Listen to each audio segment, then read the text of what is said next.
See, hey, this person is not a threat, this person is not a challenge, this person is not an affront or confronting me all the time, but this person actually is, is very kind and generous. And each and every one of us can do that. We may not be able to change the fact that Britain lost in the World Cup. I mean, let's face it, I'm sorry. It's reality. I know it hurts, but they lost. And that BP is polluting, the oceans, as are all the other oil companies. And that, the weather, I mean, they call this summer, but it just kind of sucks. And all these things. We may not be able to change that. But what we can change is how we act and how we interact with each other and with all the living entities on a daily basis. We have the choice whether we want to be kind or we want to be exploitive.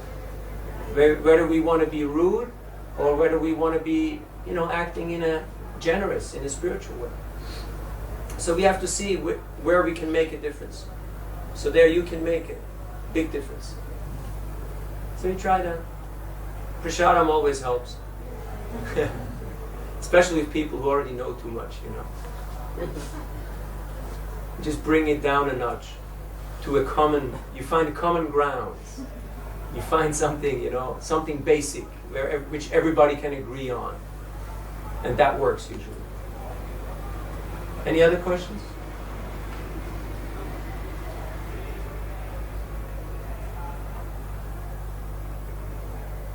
Gee, I'm glad I took the questions and answers now and not later on.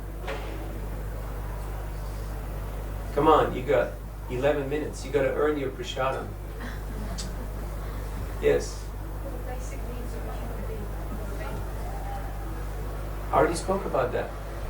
You want to love others and you want to be loved. That's the basic needs. Now on top of that, there's so many other things, but that's the basic need. Then there's the need for shelter, for food, for protection, etc., etc. But it's all based on these two intrinsic needs. That we want to love and we want to be loved. And if that's there, all the other things are not really that relevant. They're not that relevant. Because our basic needs are met. So if you work on the core, if you work on the basis, all the other things, they will become easy. Yes? Hi. Do we have a duty to not cooperate with things which are bad or evil? Like for instance, can you give an example? Like say... I'm sure you got something specific in mind, so you better spell it out so I can address the question. Otherwise it's too vague. If you give a vague question, I will give you a vague answer. Alright. If you give a specific question, I can give you a specific answer. Now what do you like? You prefer vague or you prefer specific? Oh, it's specific. Say Okay, I'm just wondering. Okay. Some people like vague, I can do vague too, if you like. Well, I'll be boring and be specific.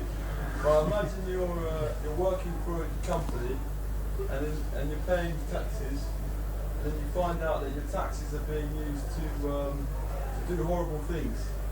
But you are a very good devotee to Krishna and you do Hare Krishna every morning. But suddenly you find out that your money is being spent on making weapons and things which Krishna would not be pleased with. Do you have a duty to stop paying those taxes, or should you carry on? Now we've been watched and we've been recorded here. Now do you want me to answer on the record or off the record? Up to you, sir. It's up to me, thank you. You're very kind. Well, first of all, Arjuna is a military man. He's fighting a war here. So we're not against weapons per se. Because there's always been warriors, there's always been police, there's always been government. The Hare Krishnas are not just people who, wander around naked, throwing around flowers and talking about love and peace. There has always been government, there will always be government. That's not the point. The point is, you have to choose your battles. So if you don't like the game, don't play it. Now, you're living here in this country and you're benefiting from whatever infrastructure you're getting from the British government. So you should contribute your time, your energy, your money. That's just normal. Everybody has to pay their dues. Everybody has to contribute. Even our celibate monks are contributing their energy. Everybody has to give a contribution. Now, if you don't agree with the policies of government, then you might just want to move someplace else. But then you might realize when you're in that place that it's not that much different than the place you left before. So it doesn't really matter that much, because they're kind of all doing pretty much the same thing. So instead of doing that, you see where you can really make a difference, and you work on that level, meaning changing your consciousness and trying to help others to change their consciousness. Does that help? I would maybe. I can tell you a few countries, you know, but then you might not want to live there. What about, say, Nazi Germany or something, where the people were, paying for their system to exterminate many people? Or Yeah, so people are implicated. There's a national collective karma. So should we not, therefore, if we don't want to be associated with collective karma, surely it makes sense to say, okay, I don't want to be associated with the war in Afghanistan, for example. Yes, but these things are going on in each and every country of this planet. I've been around the world more than a dozen times, and it's going on in practically every single country of this planet. And even in countries where you think that it's not going on, other things are going on that I don't want to even mention here. 16 million girls aborted in India a year. Peace-loving country, right? Huh? South America, I've just been there. Same story, Abortions, intoxication, dictatorships, torturing people, etc., etc., exploiting nature, exploiting human beings.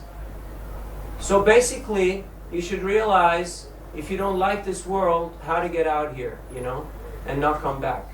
How can we go back home, back to Godhead, and make this our last stay? That should be our goal. That should be our meditation. Not to try to figure out how we can move from being a fourth-class prisoner to being a first-class prisoner. If you're a nice prisoner, they might employ you in the prison library. So instead of cleaning toilets and scrubbing pots, you may work in the library or in the office. But you're still a prisoner. Now, what's the sign of being a prisoner?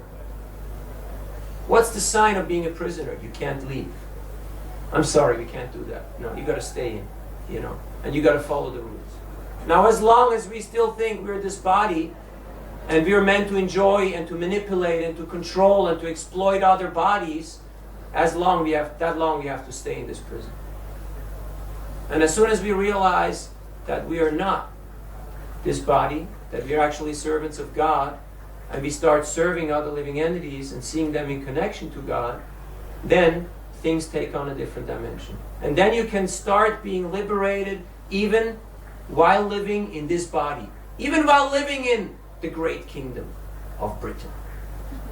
It's possible. Yes?